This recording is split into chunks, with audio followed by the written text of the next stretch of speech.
Most days, I love what I do.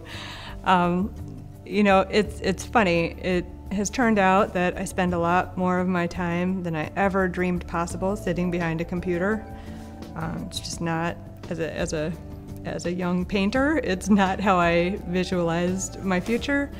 But it's been really interesting to learn computer skills and become really good at that, and it opens up lots of doorways to making other things. When I graduated from college with a degree in painting, I knew that it was unlikely that I would be able to immediately make a career out of that, so I knew that I needed to do something for a job. I was sewing for a number of years, and through a series of connections I started doing a different type of sewing, and I began working with Herman Miller, making very special accessories for showrooms and fabric installations, very custom. And I did that for a number of years. I thought if I can stitch out art and make it into products, this could be something that could have a bigger reach than just paintings.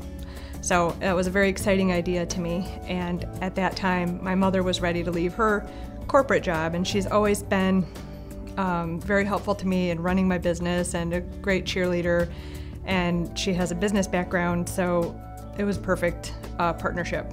So that was how we decided to launch, and I designed the initial product line, we made it, and we brought it to International Contemporary Furniture Fair in New York, and we were on the style section of the New York Times the next day, and then we never looked back. That was it.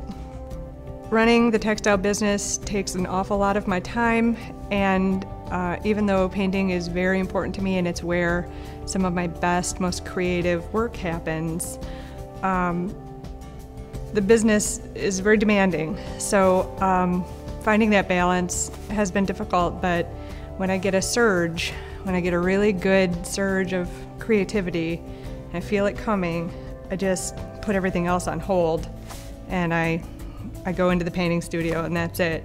Yes, people do collect my work, and I think that's so flattering. I'm always so just moved to hear that someone is interested enough in my work, bought a piece, lived with it, loved it enough to try to duplicate that experience and buy another piece, and it means an awful lot to me, and it happens often these days, and it's so wonderful.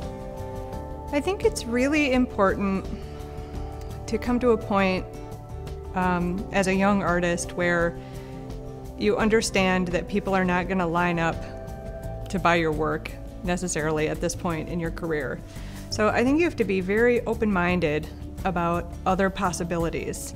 The way my business came to be is by a series of accidents, and wonderful accidents, and I'm very pleased with how it went, but I couldn't have planned it. My family has always been so supportive of me. Sometimes I kind of can't believe it. I have crazy ideas, and they're like, okay, we'll help.